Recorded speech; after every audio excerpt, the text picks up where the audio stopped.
wa maandamano. Ann Musungu, KTN News, Nairobi. Kwingineko, maafisa wa polisi walikabiliana vikali na wakazi wa Eldama Ravine, kaunti ya Baringo mapema hii leo wakati wa maandamano ya wakazi ambao wanalalamikia hali mbaya barabara inayounganisha maeneo ya Emining, Saos na Society. Uchukuzi kwenye barabara hiyo ulitatizika baada ya wakazi hao kuifunga wakisema kuwa mwanakandarasi ambaye alipewa kazi hiyo aliondoka kabla kuikamilisha zaidi ya mwaka mmoja uliopita. Ken Gashuhi anaarifu zaidi.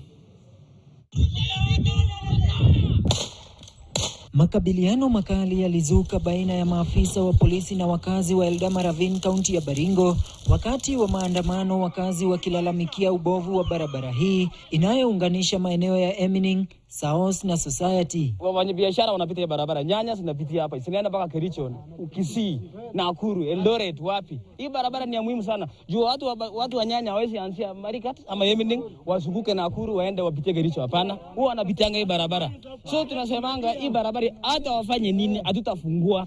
Makabiliano haya yakisitisha uchukuzi kwenye barabara hii, wakazi wakilalamikia kuwa pesa za umma huenda zilitumika vibaya, kwani mwanakandarasi huyo aliondoka kabla ya kukamilisha kazi. Hii barabara inaunduanga, ukifika pale mbele barabara ya pande imeanza kuchipuka. Wanatumia quality zingine hatuelewi. Na ukiangalia kwa hiyo translate hapo wamesema expired in 2022, imeisha 2023. Contractor alienda. Ukifika pale mbele kuna site pale hakuna kitu, ni mabati tu wamepiga round pale mbele. Tunataka kujua mwenye alikuwa na contractor mwenye alikuwa na tengeneza njia, shida ilikuwa wapi? We want to know. Walieleza kuwa kando na kukadiria hasara ya kufanya marekebisho ya mara kwa mara kwa magari na pikipiki, maisha ya wanaoitumia huwa hatarini. Wamama ukipita boda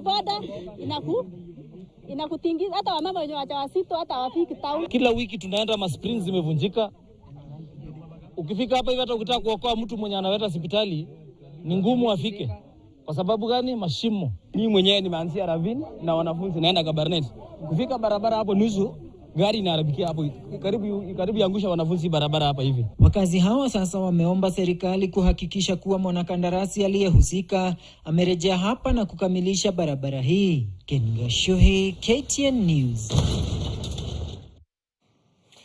Kwingineko, mtazamaji, tafakari hili: kubakwa mara 10 na mwanamume wa umri sawa na babako